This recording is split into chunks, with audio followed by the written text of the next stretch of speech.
it's early and we only have 6 minutes, so let's get a new one. After tea, Talker and I had to go to bed.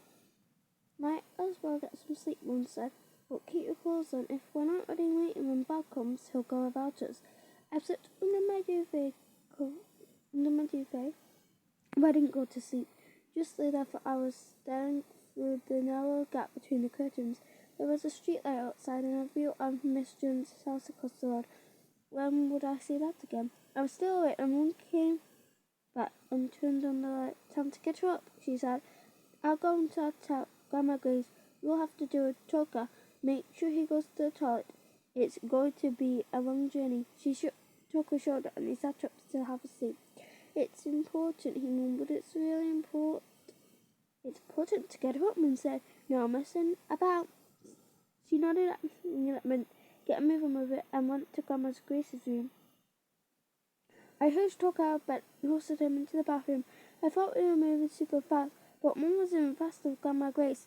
They were both downstairs before us. Grandma Grace was sitting beside the suitcases, dozing and confused. Justin was scurrying yet more things into the rucksack, and Mum was at the door, watching for the truck. As we came down, she turned and nodded. He's here, let's go. The truck pulled outside, blocking the light from the street lamp opposite, and Justin hustled the big rucksack over his back and carried the cases. Grandma Grace looked at Mum. I just need to go to the toilet, she said cheerfully. I thought Mum was going to shake up. I asked you to, she said. We can't. Justin put an arm on her. Don't panic. I'll take the boys and put them on the truck. That should give you time to take her if you're quick. He looked round at me. He looked round at Talker and me. Come on, you two. I slipped my backpack onto my shoulder, trying not to think about how heavy it was. Here we go, Talker, I said cheerfully, and the three of us walked down the garden path together. Bob was waiting for us with the curtain side of the truck rolled open a little way till it was in. He peered at Justin. Al said they made a mess of your face. Hope you waddled them back up.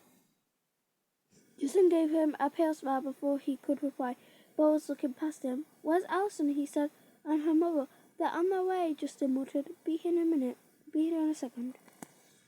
We'll never find out what happens to them all in this chapter.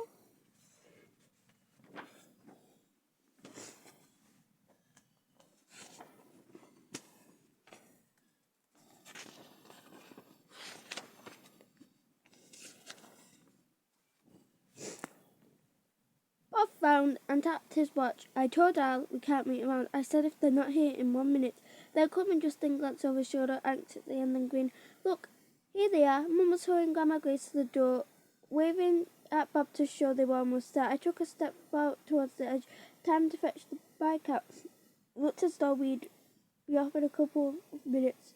And then Grandma Grace tripped over the doorstep. She fell into the oil patch as she hit the ground. She began to scream. Mum went across and laid down beside her. We'll be there in a minute, she called. Hang on, she put around a glove on Grandma Grace's shoulder, trying to heave her back onto her feet. But every time Grandma Grace moved even a bit, there was another terrible scream. Bob made an impatient noise and went up her in the path with Justin right beside him. Now I thought it was the perfect time to sneak the bike on the truck. Letting go of Talker's hand, I nibbled behind the hatch to get it. While everyone was distracted, I lifted the bike and lumped it through the gap in the curtain, pushing it into the truck. Hey, yelled an angry voice from inside, but whoever it was could hold up the bike and pulled it in. I muttered, thank you, and then turned around to see what was happening in the garden. Grandma Grace was still screaming, and Bob was standing over her, shaking his head. Looks like she's broken something, I heard him say.